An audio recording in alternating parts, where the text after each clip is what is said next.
چجا شتی و خولوکردن لە دینە بە گاوڵکێ بچی بۆ لای یەکێ قۆندەرەکەی ماچکەی، بە گاوڵکێ بچی بۆ لای کلێنسە چڵمەکەی بخەیتە گیرفان و بیساویتە گیانە، ئەو عەقلیاتانەش هەیە. فئینسان ئەتقاتر کەس لە لای خوای پەروەردگار، بەڕێزترین کەس لە لای خوای گەورە و میهرەبان ئەوەیە کە متەقی بێت.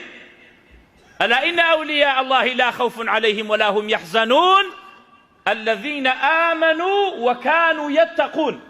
إيمان و تقوى أبي بأولياء إخوة كتو تقوات نبو بحسب نسب نية. پیغمبر عليه الصلاة والسلام أمري كده عبد الله كري مسعود بچێتە بان دار خورمایەک چەند خورمایەکی بۆ بکاتەوە کە چووە بان یا لە ڕیوایەتێکا فەرمێت داری عێراق داری سیواک بوو، ئەڵێ بایە هات دای لە کراسەکەی بەری قاچوقلی کەوتە دەر سەحابە دەستیان کرد بە پێکەنین. فەرمووی میمە تەضحەکون، ئەو بەچی پێکەن؟ وتیان وەڵا بە ساقی عەبدوڵای کوڕی مەسعود. دەفەرمووی وەلەذی نەفسی بیەدی لەهما ئەثقەل فی الميزان من أحد. فەرمووی بەو خوایی کەوا نەفسی منی بەدەستە ئەو لاقە باریکەی لە شاخی ئوحود قورسلە لە ڕۆژی قیامەتە. بەوە نییە ئەم قاچی باریکە، ئەم باڵای بەرزە، ئەم ئەسمەرە، ئەم عەرەبە، ئەو تورکمانە، ئەم کوردە، نە بەوە نییە. فإذا نفخ في الصور فلا أنساب بينهم.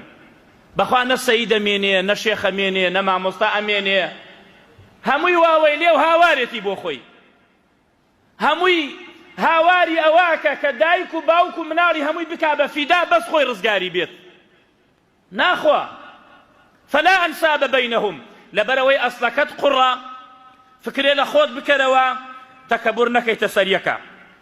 أفرمي إنساني وهي إنه ليأتي الرجل العظيم السمين يوم القيامة. زور قلوة زور قورية لأصل متكبرة.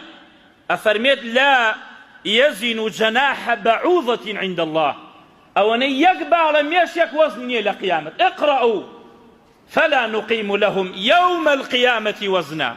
لروج قيامتها وزن نية بقوري وبزخمي وبسرزلي نية بتقوايا، لبروي أصلكت قرى أصلكت خولة، نابي إنسان تكبر بك كفيز بك تبان أمك أوكيا.